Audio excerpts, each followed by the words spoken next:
Coach Leo, congratulations in getting back-to-back wins this series. What did you think of the way CJ stepped up and shot those back-to-back crucial baskets, as well as the way the rest of the team closed out today's game? Yeah, first of all, thank you, and then I would like to greet my group, FOB, as panguling.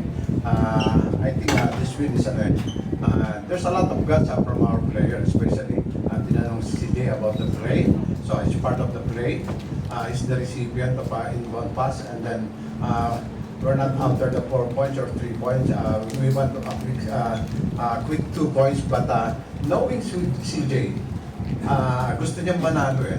And never kung pinagbabawalan siya ang tumira any part of the court as long as it is a good shot or the situation is kailangan itira yun. And siguro earlier during the first half nagkaroon kami ng counting altercation, but I have to respect everybody because what I feel is gusto niya manalo eh. But I want to let him know that I'm the coach of the team and they should respect me also. And then he apologized. And that's why, and it turned out na maganda nangyari, na focus. And then yung focus niya to win, na dahil gusto niya magpakita, ganyan, and that's one thing.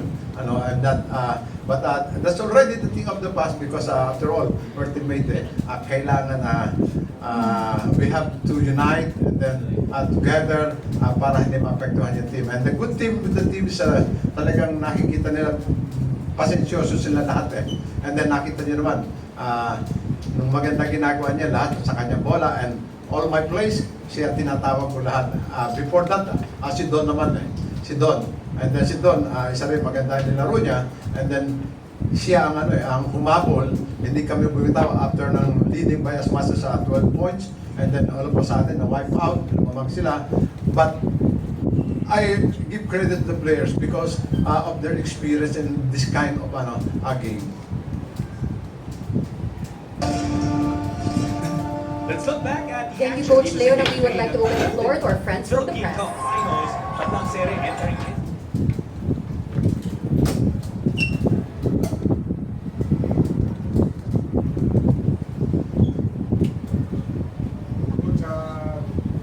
Get a full start the first quarter.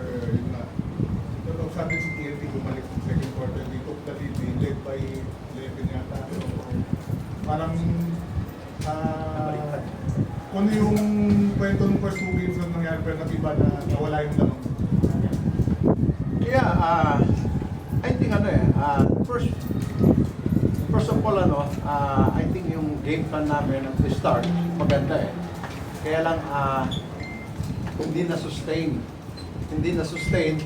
because na-overwhelmed kami ng lamang eh. Usually that's a human nature eh, but we have to address them na this is a finals, so cannot afford to relax because our opponents always thinking how to get back because this is championship game. So it's a lesson learned for us, but fortunately because of the experience of the players, the team, so they don't want to give up, and then ayun, anong nangyari, nakakasap kami and we have a chance to get the lead courtesy of CJ, his 7 points in the last minute. So you have to give credit to this kind of player because alam natin na yung kanyang tapang sa paglalaro, walang especially in a crunch time na ganito, gusto niya manalo. And then the problem is some players are trying not to make mistake. And in that situation, kailangan namin ng katulad niya. Can you expound on that? Sabi mo, understanding mo CJ Yeah, nagkaroon yun, and then kasi ang iniisip ng player is he wants to win. He wants to win by playing a lot of times. But as a coach, I know what's happening. Okay? Because we're after the flow of the game. But knowing CJ, ibabalik ko siya. So, what happened is because of that incident, so na-refocus siya. And makita niyo naman siya. Nakita niyo kanina talagang ayaw patalo. And that's the kind of player na we want to have. Especially in this kind of championship, makikita nyo, yung last possession, lahat sa kanya po binigay.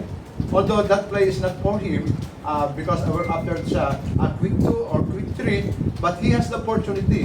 And that kind of shot, ginagawa niya sa practice sa game.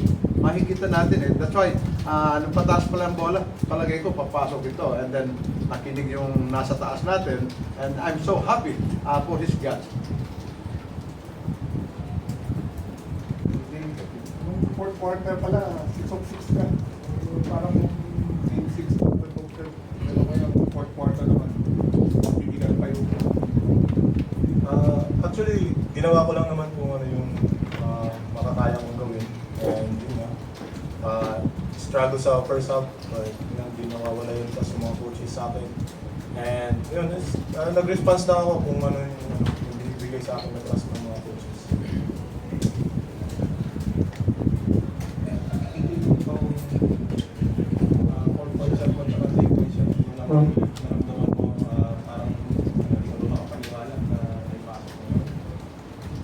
Actually, nagulat din ako nung pumasok yung 4 points. Talagang sobrang parang pasalamat na lang kay Lord kasi pumasok. Kasi wala na akong ibang choice kundi itira yun eh. And thank you kasi nag-switch sila. Hindi sila nag-trap. So, yun, pumasok yung magpapasalos ko yung salamat Lord para sa game na to sa pangalawang panalo. So, yun, hopefully, hindi na maulit yung mga ganung yung mga lapses namin, laki na nung lamang namin, hindi nakahabol. So, yeah. DJ, yung tinirahan mo kanina ng 4 point shot, sabi na panalo natin.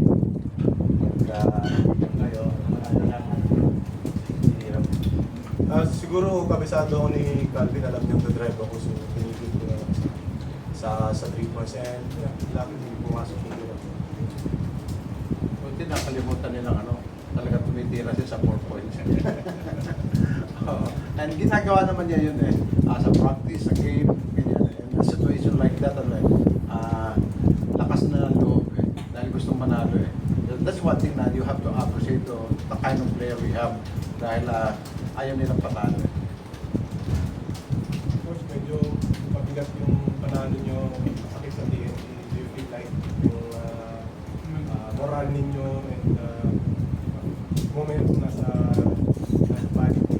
Actually, before the game, this game is really important for us because this is pivotal. Na-reduce na sa best of 5. So, game 1 is very important because you have a chance to relax for a while because the next game is on Wednesday. So, we have a viewing tomorrow and then shooting, and then Tuesday back to regular practice, and then Wednesday game time. So, but first and foremost, kailangan they have to recover physically, mentally, and then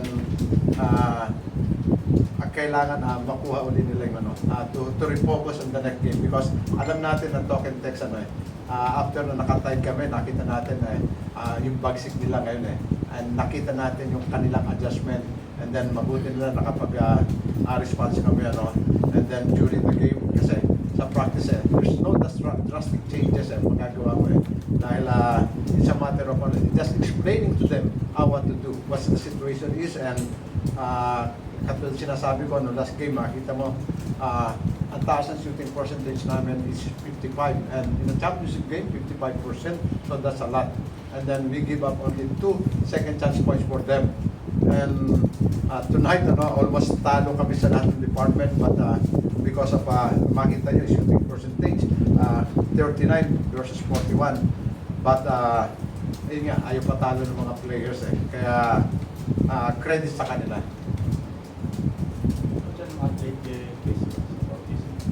Chris Ross, mild sprain actually naglalaro siya ng hindi 100%, but alam natin yung kanyang he's a warrior and many times during the finals he's not always 100% but namamalis niya ganyan and kanina tinatanong ko, gusto mong pumasok at para for defensive purposes, so si Bekop na ganito kaya very honest yung bata, yung player hindi na pala bata yun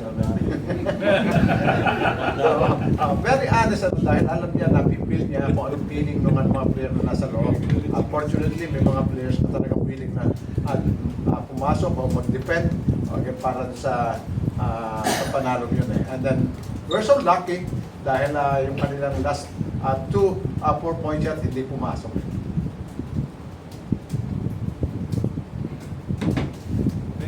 And that sums up our post-game press conference. Thank you and congratulations once again to SM Homer.